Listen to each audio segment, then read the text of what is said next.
तो अभी हम पढ़ेंगे स्प्लीन। स्प्लीन की सबसे पहले हम पढ़ेंगे लोकेशन। स्प्लीन जो है वो left side of the body में प्रेजेंट होता है, इसलिए इसकी लोकेशन होगी लेफ्ट हाइपोकॉन्ड्रियल और एपिगैस्ट्रिक। इसकी जो डायमेंशन है उसकी एक ट्रिक है, वो है ऑड नंबर्स 1 से लेके 11 तक, 1, 3, 5, 7, 9 एंड 11। सो इससे हम याद कर सकते हैं, इट इज 1 इंच थिक होता है, 3 इंच ब्रॉड होता है, 5 इंच लॉन्ग होता है, इसका जो वेट है वो 7 आउंसेस होता है, और बाकी के जो 9 और 11 बचे वो है इसका relation with ribs. So spleen is related to 9th and 11th ribs. इसकी जो पोजीशन है वो है near to 9th and 11th rib, but ये एक्चुअली प्रेजेंट होता है long axis of 10th rib के पास 45 degree with the horizontal plane. अभी हम पढ़ेंगे एक्सटर्नल फीचर, उसके बाद हम पढ़ेंगे इसके इंटरनल रिलेशन और फीचर्स। तो एक्सटर्नल फीचर्स में हम इसके दिए हैं 2 एंड्स, 3 बॉर्डर्स, 2 सरफेस, 2 एंगल और हाइलम। तो इसके जो 2 एंड जो हम इस डायग्राम में अभी देखेंगे वो है, तो ये है इसका डायग्राम जिसमें हम पढ़ेंगे इसके 2 एंड्स। सो ये है इसका एंटीरियर एंड और ये है इसका पोस्टीरियर एंड। उसका जो बॉर्डर है वो है ये है उसकी सुपीरियर बॉर्डर, नीचे वाली होगी इंफीरियर बॉर्डर, और ये जो बीच वाली जो ये दिख रही है वो है इसकी इंटरमीडिएट बॉर्डर। इसके बाद 2 एंगल है, एंटीरियर बेसल एंगल और posterior basal angle. Anterior basal angle यहाँ होगा between superior border and anterior end, और जो पोस्टीरियर बेसल एंगल होगा वो होगा बिटवीन इंफीरियर बॉर्डर और एंटीरियर एंड। ये हो गए इसके एक्सटर्नल फीचर्स। तो हम एक एक एक्सटर्नल पार्ट्स को एक एक देखते हैं। सबसे पहले एंड्स देखेंगे। एंटीरियर एंड जो कि नीचे प्रेजेंट होगा और जो एक्सपांडेड है और वो डाउनवर्ड फेस करता है। जो पोस्टीरियर एंड है वो राउंडेड हमको क्लियरली दिख रहा है और ये अपवर्ड प्रेजेंट है, और ये मीडियली है क्योंकि ये टुवर्ड्स द बॉडी होगा। ये हो गए इसके 2 एंड्स। अभी हम पढ़ेंगे इसके 3 बॉर्डर्स। तो ऊपर जो प्रेजेंट होगा वो इसका सुपीरियर बॉर्डर है, नीचे जो प्रेजेंट होगा वो इसका इंफीरियर बॉर्डर है, और बीच में जो आपको दिख रहा है वो है इंटरमीडिएट बॉर्डर। तो ये हो गए इसके बॉर्डर्स। उसके बाद 3 सरफेस है, एक डायफ्रामेटिक सरफेस है और एक विसरल सरफेस है।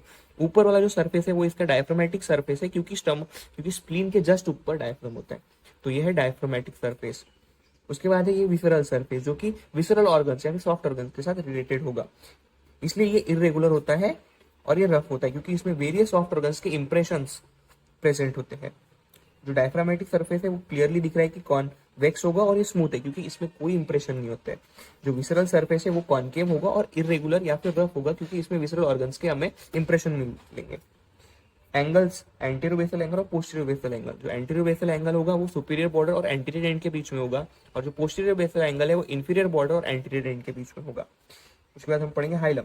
हाइलम जो ये स्ट्रक्चर है ये हमको दिख रहा है, ये प्रेजेंट बिटवीन सुपीरियर बॉर्डर और इंटरमीडिएट बॉर्डर है, और हाइलम से स्प्लीनिक आर्टरी और स्प्लीनिक वेसल्स पास होते हैं। ये थे इसके सारे एक्सटर्नल फीचर जिसमें हमने इसके बॉर्डर, सरफेस, इंप्रेशंस के बारे में पढ़ा। एक बार हम डायग्राम से फिर से देख लेते हैं। ऊपर वाली होंगी इसकी सुपीरियर बॉर्डर, नीचे वाली होंगी इसकी इंफीरियर बॉर्डर, और बीच वाली होंगी इसकी इंटरमीडिएट बॉर्डर। ये हो गए इसके 3 बॉर्डर्स। 2 एंड, नीचे वाला होगा एंटीरियर एंड जो कि बॉडी से अभी जाते हुए दिखेगा इसलिए लैटरली प्रेजेंट है और ये एक्सपांडेड है। पोस्टीरियर एंड जो है वो मीडियली प्रेजेंट है, बॉडी के टुवर्ड्स होगा और ये राउंडेड है। 2 एंगल्स हो गए एंटीरियर बेसल एंगल और पोस्टीरियर बेसल एंगल। अभी हम पढ़ेंगे इसके रिलेशंस, पेरिटोनियल रिलेशन और विसरल रिलेशन। पेरिटोनियल रिलेशन मतलब पेरिटोनियम के साथ रिलेशन। तो स्प्लीन पेरिटोनियम से सराउंडेड होता है और पेरिटोनियम के फोल्ड्स की वजह से ही लिगामेंट्स बनते हैं स्प्लीन के अराउंड। तो 3 लिगामेंट्स हम पढ़ेंगे इसके पेरिटोनियल रिलेशन में, गैस्ट्रोस्प्लीनिक लिगामेंट, लिनोरिनल लिगामेंट और फ्रेनिकोकोलिक लिगामेंट। गैस्ट्रोस्प्लीनिक लिगामेंट, गैस्ट्रो मतलब स्टमक और स्प्लीनिक मतलब स्प्लीन। सो ये लिगामेंट है जो स्टमक और स्प्लीन के बीच में प्रेजेंट होगा।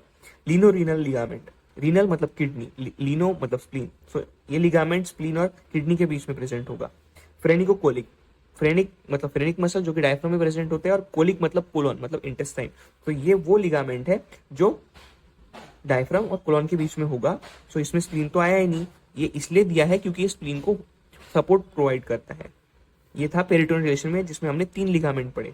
विसरल रिलेशन मतलब सॉफ्ट ऑर्गन्स के रिलेशंस, जिसमें हम 5 इंप्रेशंस के बारे में पढ़ेंगे।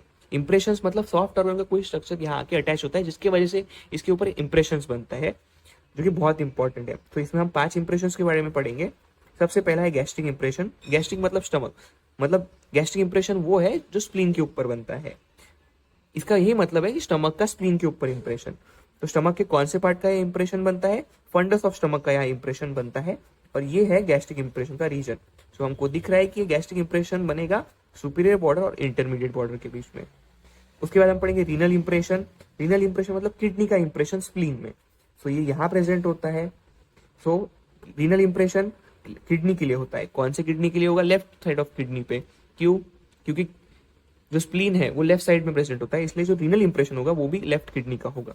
और रीनल इंप्रेशन प्रेजेंट होगा बिटवीन इंटरमीडिएट बॉर्डर और इंफीरियर बॉर्डर, इंटरमीडिएट बॉर्डर और इंफीरियर बॉर्डर। उसके बाद है कोलिक इंप्रेशन। कोलिक इंप्रेशन हमको दिख रहा है कि ये प्रेजेंट होगा बिटवीन हाइलम, ये हाइलम है, और एंटीरियर एंड के बीच में। So colic impression near the anterior end होता है, नीचे प्रेजेंट होता है।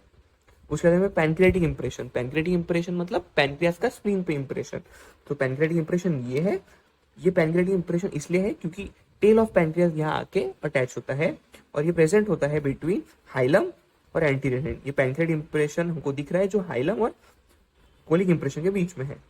उसके बाद इसका जो सेंट्रल स्ट्रक्चर जिसका इंप्रेशन हमको यहाँ दिख सकता है वो हाइलम, जहां से स्प्लीनिक आर्टरी और स्प्लीनिक वेसल पास करते हैं। और ये हाइलम पे गैस्ट्रोस्प्लीनिक लिगामेंट और लीनोरीनल लिगामेंट भी अटैच होता है। तो ये थे इसके रिलेशन। तो अभी तक हम उसके external features, borders, and surface और एंगल्स के बारे में पढ़ चुके हैं। रिलेशंस भी हम कवर अप कर चुके हैं। पेरिटोनियल रिलेशन जिसमें हमने 3 लिगामेंट के बारे में पढ़ा, और विसरल रिलेशन जिसमें हमने 5 इंप्रेशंस के बारे में पढ़ा।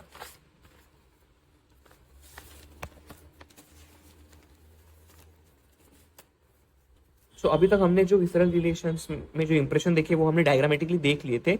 विसरल पेरिटोनियल रिलेशन में जो लिगामेंट्स थे उनको हम डायग्रामेटिकली देख लेते हैं। सो उसमें हमने देखा था गैस्ट्रोफ्रेनिक लिगामेंट जो स्टमक और डायफ्राम के बीच में होगा। तो ये स्टमक है और ये डायफ्राम है जिसके बीच में होगा गैस्ट्रोफ्रेनिक लिगामेंट। उसके बाद एक गैस्ट्रोस्प्लीनिक लिगामेंट। तो ये गैस्ट्र मतलब ये स्टमक है और स्प्लीनिक मतलब ये स्प्लीन है, तो ये होगा गैस्ट्रोस्प्लीनिक लिगामेंट। लीनोरीनल लिगामेंट मतलब किडनी और स्प्लीन के बीच में, रीनल मतलब किडनी, लीनो मतलब स्प्लीन, तो किडनी और स्प्लीन के बीच में लिगामेंट है लीनोरीनल लिगामेंट। फ्रेनिकोकोलिक लिगामेंट, फ्रेनिक मतलब डायफ्राम और कोलिक मतलब कोलॉन। तो ये लिगामेंट भी प्रेजेंट होगा डायफ्राम और कोलॉन के बीच में। तो ये डायग्राम से हम सारे इसके पेरिटोनियल रिलेशन कवर कर सकते हैं जिसमें हमने लिगामेंट्स के बारे में पढ़ा है। उसके बाद सॉफ्ट ऑर्गन में हम कंपल्सरीली पढ़ते हैं arterial supply, venous supply, lymphatic drainage, nerve supply और क्लिनिकल एनाटॉमी। तो इसका आर्टेरियल सप्लाई होगा स्प्लीनिक आर्टरी, वेनस ड्रेनेज होगा splenic vein, lymphatic drainage spleen में कोई लिम्फेटिक ड्रेनेज नहीं होता है, नर्व सप्लाई सिंपैथेटिक फाइबर्स, और लास्ट में हम इसके पढ़ेंगे क्लिनिकल एनाटॉमी। हर सॉफ्ट ऑर्गन का arterial supply, venous supply, venous drainage, nerve supply और क्लिनिकल एनाटॉमी लिखना इंपॉर्टेंट है। इसकी हम पढ़ेंगे अभी क्लिनिकल एनाटॉमी जिसमें है पाल्पिटेशन ऑफ स्प्लीन। स्प्लीन को नॉर्मली पाल्पेट नहीं किया जा सकता। स्प्लीन जब 2 टाइम्स इट्स नॉर्मल साइज हो जाता है, जब अपने साइज के डबल हो जाता है, तभी हम इसको लेफ्ट साइड में पाल्पेट कर सकते हैं। स्प्लीनोमेगाली मतलब बड़ा होना, मतलब इनलार्जमेंट ऑफ स्प्लीन। स्प्लीनेक्टोमी, टोमी मतलब रिमूवल, मतलब सर्जिकल रिमूवल ऑफ स्प्लीन।